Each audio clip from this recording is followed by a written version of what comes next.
And good afternoon again. And I want you to be reminded to remain your microphone muted if you don't want to share something. And if you want to ask, then feel free to unmute it. And always open your camera at all times. So I want to share my screen first. Our very first topic is all about the discrete probability distribution. Okay? Before going through that, let us discuss first what is a random variable. So, can I ask someone to read what is the definition of a random variable? Can I ask De La Calzada, can you read the meaning of random variable, please? John Michael. A random variable. Also recall from chapter 1 that you can classify variables as discrete or continuous. This one, by... Michael. Okay, sorry, sir. A random variable is a variable whose values are by chance. Okay, those values are obtained or determined by chance. Actually, a random variable is a function. And I think you know what is a function in your general mathematics, right? So ganun ilang function, nakinumdum mo na lang function sa general math. Pasal na rabang mag-general math. Anyone who can tell me what is a function? Say naa sa function. Dapat na ay wala nakabulon si function. Masayop mo din kung papasar sa gen math. Anyone who can tell me what is a function? Can I ask Nivin, what is a function, Nivin, in general mathematics? What do you learn about function in general mathematics? Daryl Montes Claros, what do you remember about function? Agoy na po ning mga estudyante nga di maningog ng tawagon. Anyone who can tell me what is a function? Can I, sir? Again? Right. Can I? Sure. Sige, go. Function is, in mathematics, an expression, rule, or law that defines a relationship between one variable, katong the independent variable, and another variable, the dependent variable. Okay. Thank you, Kara. Actually, a function is a relation, right? Remember? It's a relation wherein you have your domain and you have your codomain. And each element of your domain is assigned uniquely to your codomain, right? Each element here is assigned uniquely to your codomain. That is a function. And a random variable is an example of a function wherein your domain here is your sample space. Kabalo mo sa sample space sa inyong grade 8? Kasi nakihinumdum mo sa ng sample space in your grade 8. April, do you remember what is a sample space in your grade 8? Math? Co-answer, set of all possible outcomes. Very good. So for example, your statistical experiment,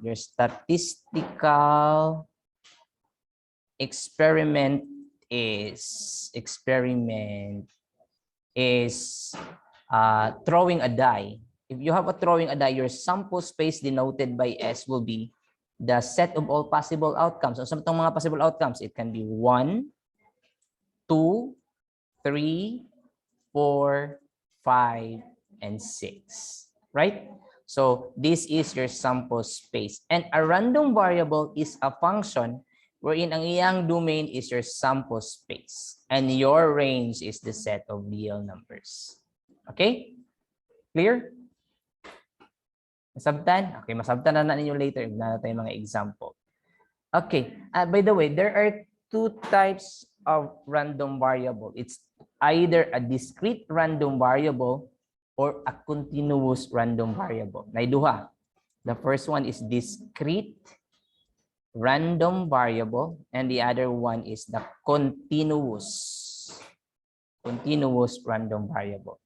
If you say discrete random variable class this is a random variable wherein you are going to count. Something to do with count. Say for example ana is mingon ka What is the number of students who took the exam? So that is an example of a discrete random variable. Number of voters in your purok. That is an example of a discrete variable because you are giving whole number in your data or in your answer. Okay? While the continuous random variable is something to do with measure. Say for example, you want to get the weight, the height, the time that you will compute a certain exam. Those are examples of continuous random variable. Okay? Nasabtan? So again, kung mag-count ganin number of something, then that will be under discrete. But if you are measuring, example, you are measuring weight, height, distance, time, whatever, as long as ang mga value niya is somehow like it will be connected to decimal, not whole number, then that is an example of continuous random variable. Clear? Masabtan, class? Okay, I'll give you an example here. Ako saan silang i-accept ni Uban. I think I prepared something to you and I want you to determine kung unsa ni sila. This stuff. I think here. Okay, I will be sharing my screen again. Can you tell me if you can see it? For a while. Adara. Can you see it now, class? Not yet. Yes, sir. Okay, now I want you to determine whether it is a discrete or a continuous random variable. Okay, first, the score of students in a quiz. Discrete, sir. Discrete, because commonly your score will be a 3/10, right? Mga whole numbers, Whole right? number. So, usahay rating kayo ng teacher nga muhatag og 3.5, no? So, commonly whole number man gyud ihatag sa teacher. Okay, yes, this is an example of discrete, hindi ako internet connection, kaya hindi mo tarong ang magsulat. Discrete random variable. Okay, how about number 2? Continuous, sir. How long students Continuous. ate breakfast? Continuous, sir. Yes, it is continuous random variable. Very good, correct. Number 3, time to finish running 100 meter. Continuous, sir. Continuous, sir. Yes, still continuous random variable. Very good. So let's have another one. Okay. Let's have the next one. Okay, this one. Amount of paint utilized in a building project. Amount of paint. Continuous, sir. Continuous. Yes, continuous random variable because it is telling us about volume of the paint. It's either 2 liters, 5 liters, and so on. How about number 5? Number of deaths per year attributed to lung cancer. Discrete, correct. This is a discrete random variable. How about speed of a car?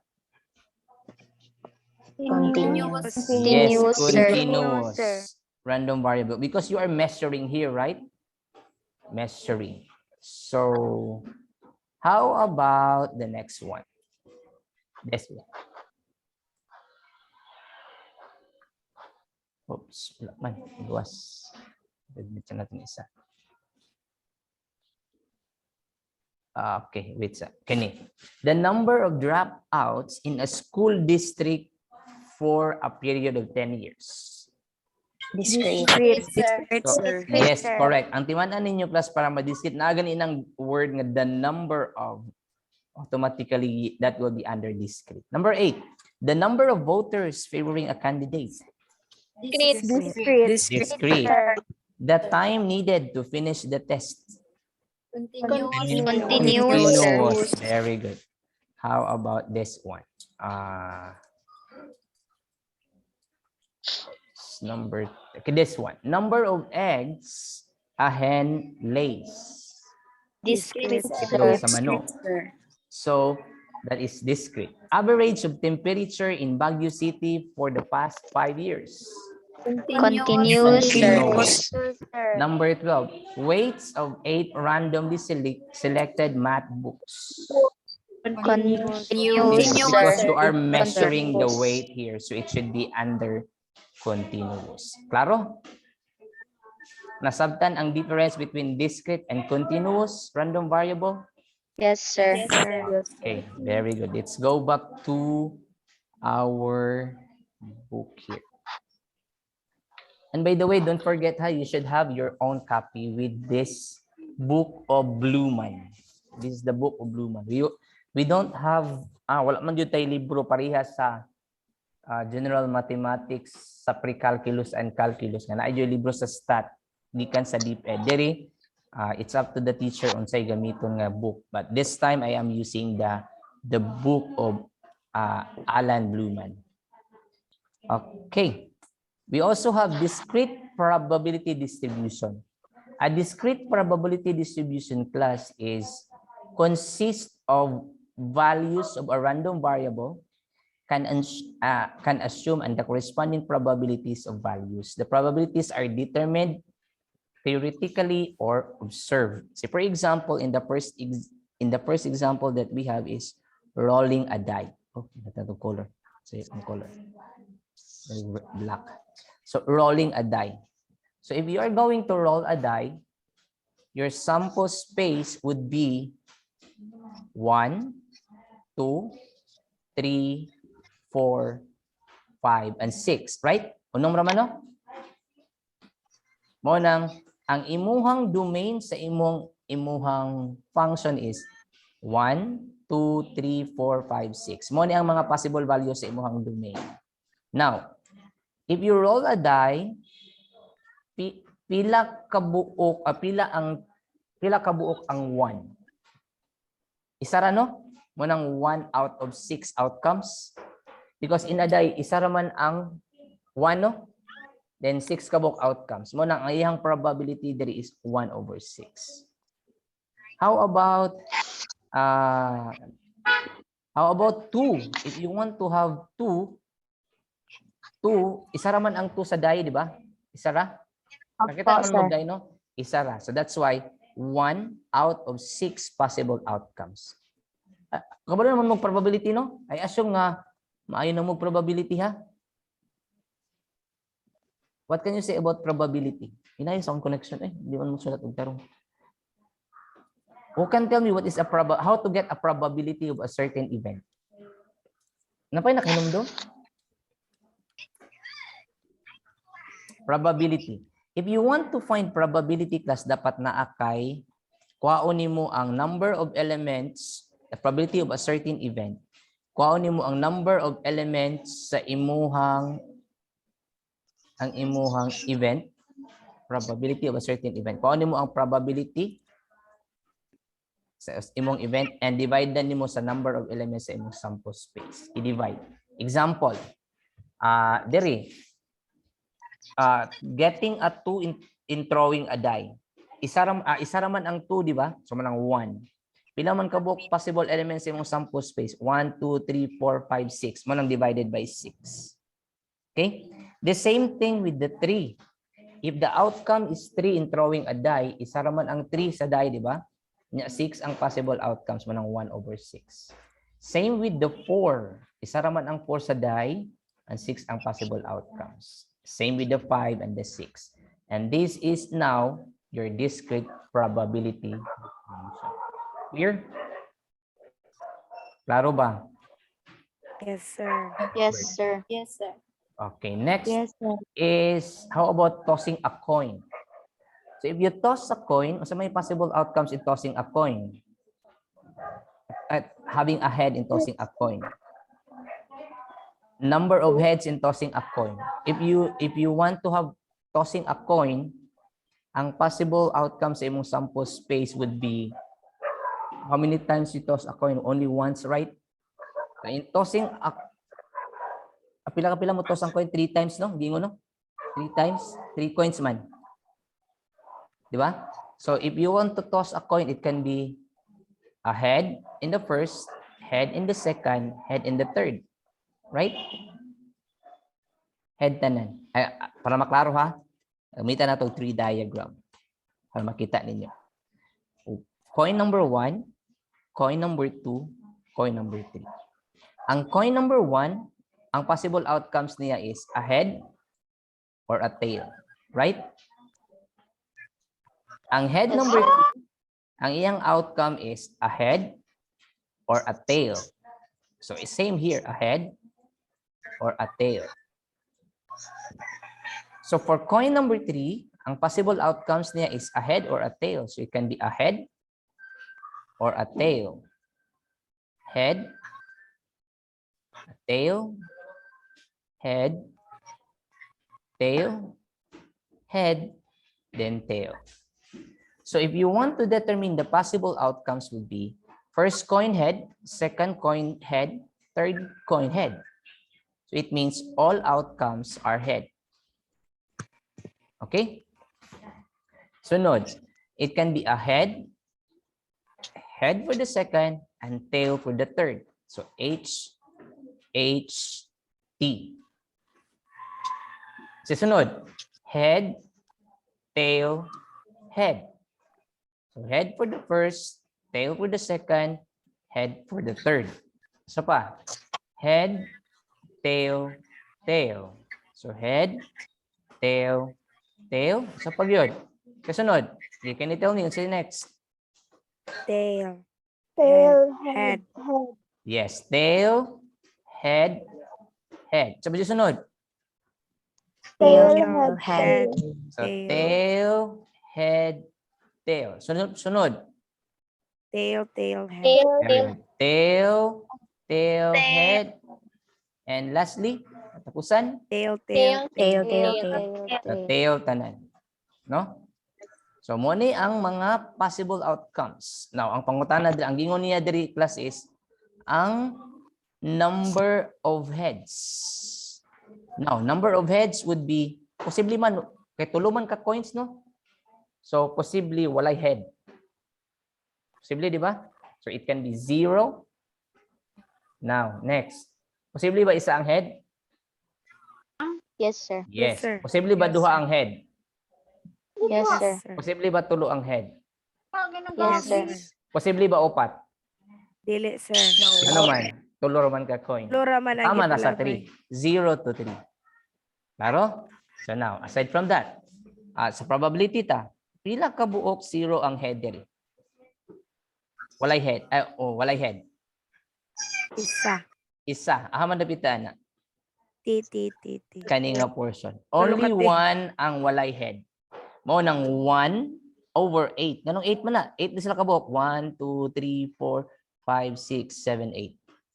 Clear? Mo nang probability niya of 0, having a 0 in the throwing of 3 coins is 1 over 8. Now, next question is, what is the probability of having 1 head? Pila ka buok 1 head dari?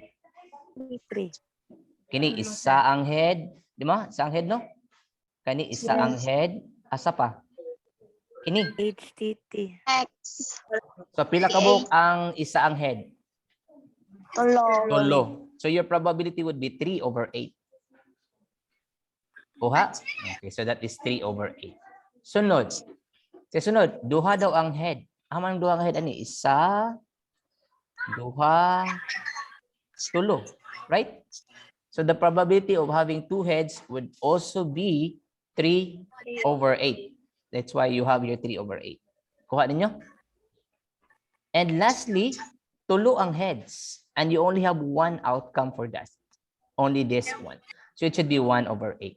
Clear? So kabalo na mo construct ani nga table ha? Kabalo na? Okay. Question so far? Clarification? Wala? Okay, good. Wala question. Sa pangutana ang uban. Wala. Sige, dayon ta. Okay. napod tay conditions para ma-consider siya as probability distribution. There are two conditions para ang imuhang given probability distribution, given nimo is a probability distribution. First, dapat kung imong i-add ang ilahang probability katong nasa ubos, dapat na equal to 1. Example diri, kung imo ning i-add nya ma-equal na siya ni 1, then you consider the first condition. Second condition, kada isa sa imong probability must be in between 0 and 1. Okay, I will repeat. Okay, I will give you an example. Katong throwing, katong three coins. Sa gato ganina, so imong x o imong probability of x. So 0, 1, 2, 3. Kasi probability aning 0 ganina? Do you still remember? 1 over 8. Sunod. 3 over 8. 3 over 8. Sunod. 3 over 8. And the last one? 1 over 8. Now, let me ask you this, 8. Let me ask you, is this an example of a probability distribution? Yes. Yes, sir. So first, una niya giingon, kung imo dong i-add ning imuhang mga probability, kani sila, kung imo daw ning i-add sila, dapat mo equal sa 1. Sakto? I-add daw nimo na tanan nga mga fraction. Parehas man ang denominator, no? So i-add daw nimo ang numerator, kopyahon ang denominator. So pila man na? 1 plus 3 plus 3 plus 1. That is 8 over 8. 8, sir. And that is equal to 1. So you satisfy the first condition, right? So okay na ang first condition. Sunod. Gingon sa sunod nga condition. Dapat daw kada isa sa imuhang probability is in between 0 and 1. So may in between 0 and 1. Katong mga numbers nga, mga decimal nga greater than 0, pero less than 1. So kani sila, mga kuan man ni.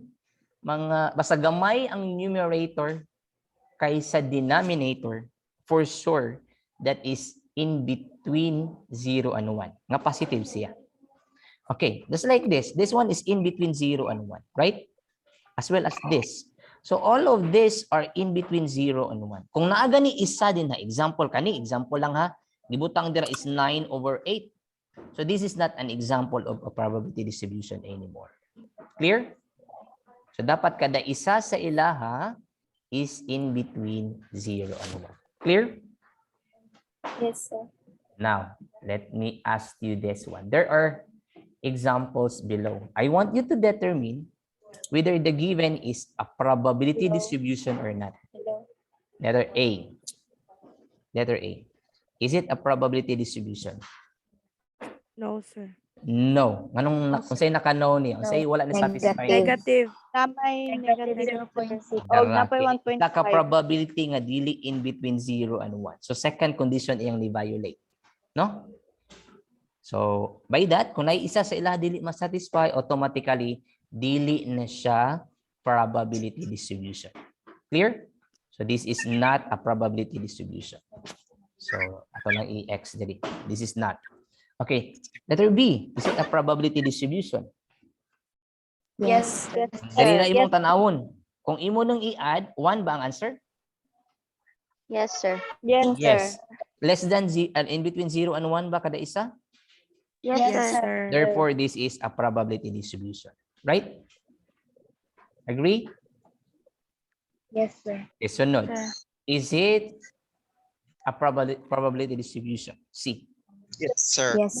Yes, sir. Una, kung imo ning i-add, equal ba na siya ni 1? Yes, sir. Yes, sir. You have here 2 over 3 plus 1 over 6 plus 1 over 6, right? Yes, No? sir. Yes, sir. You want this to be denominator of 6, so multiply yan mo 2 over 2. So that will be 4 over 6 plus 1 over 6 plus 1 over 6. Kung imo nang i-add kay parehas na mag-denominator, that will be equal to 6 over 6, and that is equal to 1, right? So you satisfy the first condition. Clear? How about the second? Is it in between 0 and 1? Yes or no? Yes, sir. How about this one? Yes. Yes, sir. And Oo, yes. anak man ka, sir. So therefore, Basta. okay, mas gamay gani ang numerator kaysa denominator in between 0 and 1 dyan na. As long as positive siya. So it is an example of a probability distribution. Now, letter D. Is it an example of a probability distribution? No, sir. No, sir. Nganong no man o say naka-no? Ay, negative, sir. Yes, na ay negative nga probability na ani 9 nga portion, di ba? This portion is not in between 0 and 1. So that will not qualify of being a probability distribution. Clear? Is it clear? Yes, sir. Yes, sir. That is all for determining a probability distribution. Next to that is you are going to determine the mean and the variance and standard deviation of your probability distribution. Okay? So determining the mean and the variance. Kabalo naman mo ang mean o variance, no? Nakaagi naman mo ana, di ba? So I assume na nakaagi na mo ana. Mean is to measure that is called measures of central tendency. It is measuring the center in terms of the value. While variance is one of your measures of variability that will measure how your data vary from each other. Sa sila kalagyon sa isang isa. That is the variance. Dugol ra ba imong mga data? Lagyo ba imong mga data? So mo na gina-measure ni variance and variability. Variance and standard deviation. Okay? Klaro? Kasi ga-practice og sulat-sulat. Later na, pasulaton tamo lagi unya, ikabalaka. Okay. So let's continue for the mean. Unya na ng mga example dira. The mean. So, how to find the mean of your random probability distribution? In finding the mean of your probability distribution, you just have to use this notation. By the way, kaninga notation class is population mean. Population mean. Tawag na siya population mean. This one is called sample mean. Okay? So this one is population mean. It means it is computed out of your population. And this one is also mean, but it is computed out of your sample. Okay. How to find the mean of your probability distribution? To find that, you just have to use this formula kanina. Kanara inyong timan-an. Mean is just the summation of your x times the probability of x. By the way, asa man yung x makuha class? Gikan diri mo ni inyong x. Probability of x kanang naa sa ubos. Okay? Kanang naa sa ubos. Nasabtan? So, if you want to find the mean of your probability distribution, all you have to do is i-multiply ni og kana, i-plus sa product aning duha, i-plus na po din ha, i-plus, and so on. Okay? Ang sampulan. So to do that, if you want to find the mean of this, by the way, is it an example of a probability distribution?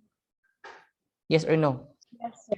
Yes, sir. Yes. Dili ninyo kaon ang mean. Kung dili sa probability distribution na, dapat probability distribution sa siya. And for sure, it is a probability distribution because the sum of their probability is 1. And each of the probability here is in between 0 and 1. So if you want to find the mean of this, imurang i-multiply ang kana, ang una nga x, ang x sub 1, ug ang probability of x sub 1. Okay? And that will be 1 times 1 over 6. Sunod, inyong i-multiply si x sub 2 and probability ni x sub 2. That's why you have 2 times 1 over 6. The same thing, 3 times 1 over 6, 4 times 1 over 6, 5 times 1 over 6, 6 times 1 over 6. Clear? Naklaro ba, class? And if you continue sir. that if you will multiply fraction, you multiply the numerators, multiply the denominators. 1 times 1 is 1. 1 times 6 is 6. Right? Here, 2 times 1 is 2. 6 times 1 is 6. Sunod, diri, 3 times 1 is 3. 6 times 1 is 6. Sunod, it will be 4 over 6. Next is 5 over 6. And lastly, 6 over 6. So if you will combine all of this, pareha masalag denominator, so 1 plus 2 plus 3 plus 4 plus 5 plus 6, that will give you 21 over 6. Or your answer will be 3 and 1/2 or 3.5. And that is your mean. Clear? Uy, clear ba? Yes, sir. Yes, Yes, sir. sir. Again, timan-an lang, i-multiply ni diri dito sa ubos, i-plus sa product aning duha, i-plus na po sa product aning duha until you will end the last term. Clear? And that will be your mean. Question for the mean. Walay pangutan. So, yun naman, no? Okay. Kani, masay mean ani. So, tanawin ninyo ha, sa ang mean. If you look at the mean in this, by the way, is it a probability distribution? Yes, sir. Yes. Yes, sir. Yes. Yes, sir. Now, if you want to find the mean, 0 times 1/4, that is you have 0 times 1/4. 1 times 1/2, what ita inyo? 2 times 1/4. So answer ani is 0 over 4 or 0. This is 1/2 plus 1/2 plus kani is just 2 over 4. Right? Kani mahimo man na siyang kani nga portion mahimo man na siyang 2 over 4. Wala na ng 0 kay wala naman 0 man na. 2 over 4. If you add this 2, it becomes 4 over 4 or simply 1. So the mean of this probability distribution given is 1. Clear? Is it clear? Yes, sir. Okay, that's it for the mean. And the same thing with this. You multiply lang, you multiply, then i-add ka na. Too much for that. Next is the variance or the standard deviation. By the way, una, dito ta sa variance. Variance is denoted by this. Population variance. Sample variance is denoted by this. S squared. This is population variance. This is sample variance. Okay, how to find the variance of your probability distribution? The formula class is given by this one. Kana. Or, no, this one. Kanida, this boss. Kana. You will be using this one. Sa himuon, imuhang is-subtract imuhang mean, imuhang x value, kung na kay table dira, subtrakan nimo ning x value nimo sa imuhang mean. So it means dili nimo ma-compute ang variance without knowing the mean. Then whatever is the result of this one, after taking the square, you multiply it to your probability. Okay? Tanaw na tong example ha para makita ninyo. Okay, let us have an example below. So if you look at here, rolling a die. Sa ganitong kuan aning rolling a die. Yes, kaya balik na to ang table ha para makita ninyo. Ang table aning rolling a die will be 1, 2, 3, 4, 5, and 6, no? Sakto? Yes, Sakto? sir. Sa gani probability aning 1 ganiha? 1, 6. 1 over 6. Ang 2, taking a 2. 1 over 6. 1 over 6. 1 over 6 1 tanan. over 6. Di ba? Yes. 1 over 6 Yes. tanan. Okay, 1 over 6. Kung sa gani nakuha aning mean ganiha, nahuman matani ganiha, di ba? Pila yang mean nga nakuha ganiha? Itong pinakauna nga example in finding the mean. 3 and 1/2. 3 and 1/2 or 3.5, right? Okay, as I have said, before ka mangita sa variance, kinahanglan sa nimo pangitaon si mean. Okay? Pangitaon sa nimo ang mean. And we are done taking that one. In case wala pa na, isolve sa ninyo daan. Okay. Sunod ninyo himuon class is inyuhang i-follow ni nga formula. Kani nga formula kani. You have to follow this formula. Kana ang formula. Okay, ang una ninyo himuon is inyuhang kini sa inyo i-compute og una kani nga portion. Separate man duha man ka term kani nga portion and this portion. Una, kuhaon sa ninyo ang square sa inyuhang x kani. Square ni 1 square times sa inyuhang probability nga 1/6. Mo nang 1 squared times 1/6. Kita? Sunod is ang square ni 2 times kang 6, 1/6. Mo nang naa kay ani nga portion. Nakita? Sunod, ang square ni 3 times 1/6. That's why you have this portion. Clear? Sunod, square ni 4 times 1/6. That's why you have this portion. And square ni 5 times 1/6. So you have this one. And square ni 6 times 1/6. You have this one.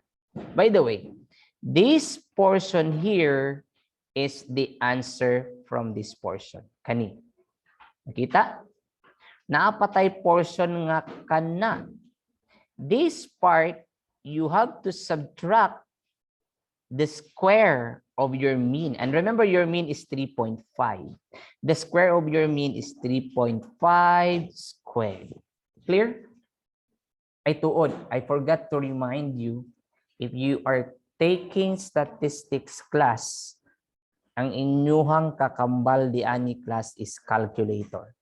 So each of you should have your scientific calculator.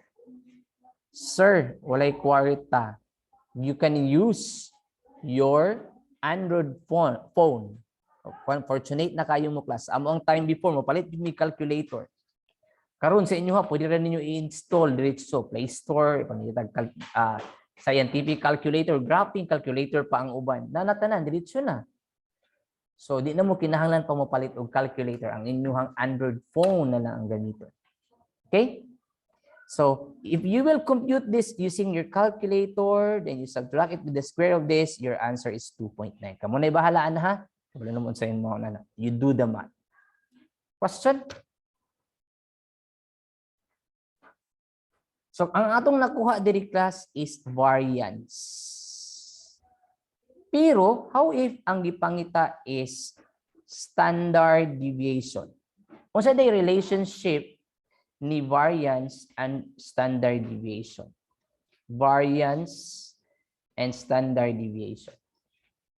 The standard deviation class, standard deviation is denoted by this one, oops, and S for the sample, population sample. And this can be obtained by taking the square root of your variance. The square root of your variance. Remember, your variance is denoted by this, right? Ano? Kana variance na siya. Pero kung walay squared, standard deviation. Nasabtan? So remember, your variance here is 2.29. If you want to take the standard deviation, i-square root lang na. Okay? Kwaon lang ang square root ana, then that is now your standard deviation. Clear? Kung naa po kay standard deviation, gipangita imong variance, imo po nang i-square. Baliktad. Kung standard deviation ang gihatag, pangitaon ang variance, imuhang i-square. Pero kung gitagaan kag variance, pangitaon ang standard deviation, imuhang i-square root. Sabtan? Okay? Okay. Pangutana. Pangutana. Katong duha. Katong inyong tibanan. Mean, standard deviation, variance. Katong tulo day, tulo. Kini connected man yung variance of standard deviation. Okay? Those are the things that you need to understand in the first topic that we have. Question? Is there any question? None. Klaro ba to, no? Klaro? Klaro, sir. Yes, sir. Okay, klaro man sa inyo. Ganahan mo og trabahoon. Okay, first meeting man nato ni. Ganahan trabahoon or dili sa? Dili, sir. Dili sa, sir. Dili sa, sir.